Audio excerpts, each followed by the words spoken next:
Wow, so I just found out about Zack Snyder stepping down from Justice League and hiring Josh Whedon to finish it. This is this caught me like really off guard. Like I can't believe this fucking happened. I apparently his daughter, Zack Snyder's daughter, committed suicide in like March. I had no idea. Did anybody know that? What the fuck just happened? I'm so confused right now. Uh, I mean, the filming is done, right? I mean, isn't it fucking horrible? Like he is dealing with like a family tragedy right now, and all everybody's gonna be talking about, and all everybody's worried about is the fucking movie, right? That's all everyone's gonna be worried about. It's pretty horrible. Uh, but I assume the footage and all that's been done for the movie. It's been done since like November of last year. They just got done doing pickup shots too, and they've been doing special effects this whole time. So if Josh Whedon's coming on to take over, he's just coming on to see it be finished. To make sure everything gets done. I mean, I don't think Josh Whedon would completely change the movie. I think he would stay true to Zack Snyder's vision. He would give Zack Snyder what he initially wanted. I mean, I don't see what Josh Whedon could do to change the movie. Like, I hope he doesn't change anything. I want Zack Snyder's vision. I want to see what Zack Snyder wanted. It's kind of sucks. I mean, yeah, Josh Whedon's great and all. I love Firefly. I love Serenity. Avengers is the best Marvel film. But, god damn. Like, why? Why does this have to happen right now?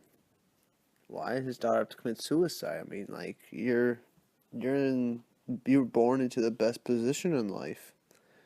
You're so close to the finish line. Doesn't make any sense. It's real sad. I hope this isn't the end for Zack Snyder as far as like making DC films and stuff. I want to see more. I want to see him direct like Man of Steel 2 or maybe like a Batman film. It's just real sad. I feel so bad for Zack Snyder. I feel so bad that he lost a daughter. I feel bad that he can't finish his movie because of it. It's just bad all around.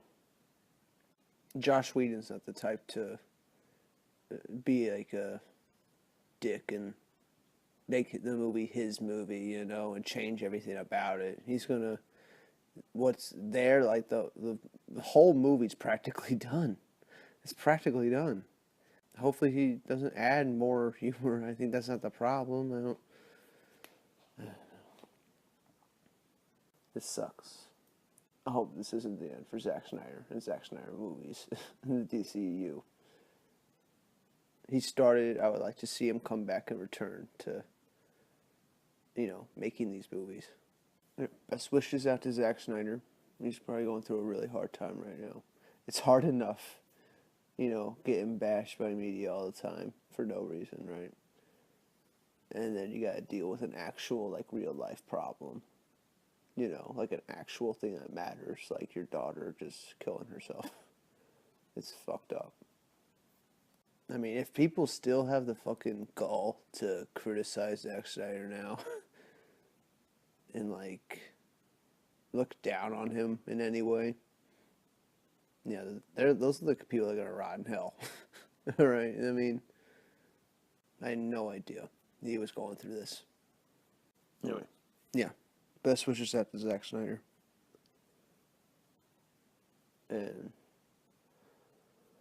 hopefully Josh Whedon doesn't fuck up the movie. I don't see how he could, but, who knows? He might try some crazy shit and completely change everything up to this point.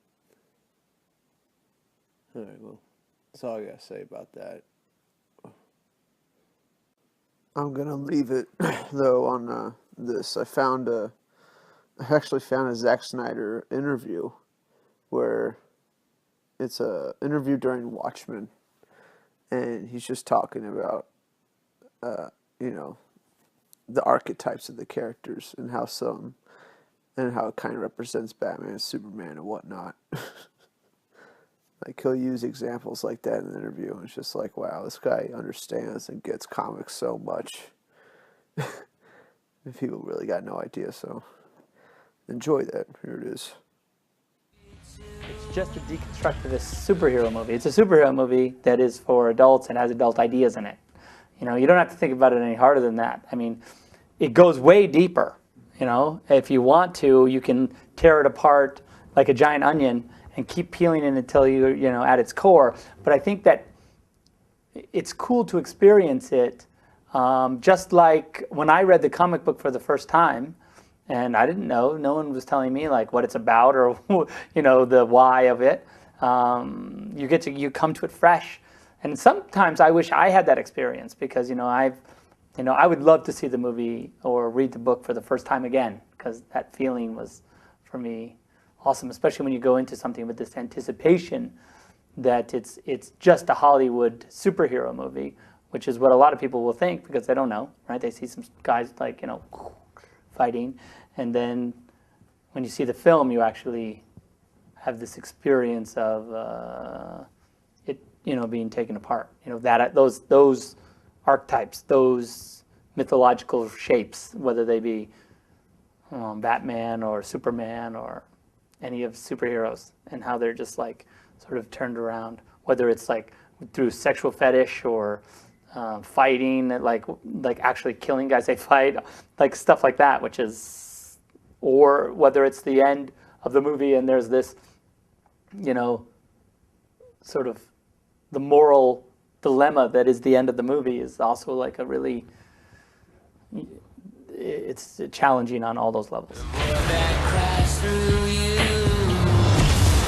What I try to do, and I mean the only tool I have is my point of view on the things that when I read it the first time, those ideas that most struck me throughout the whole book, and then so I just tried to kind of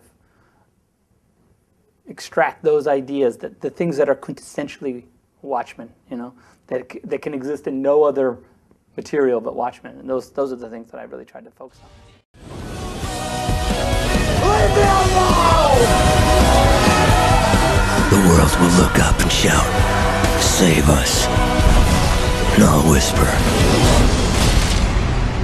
"No."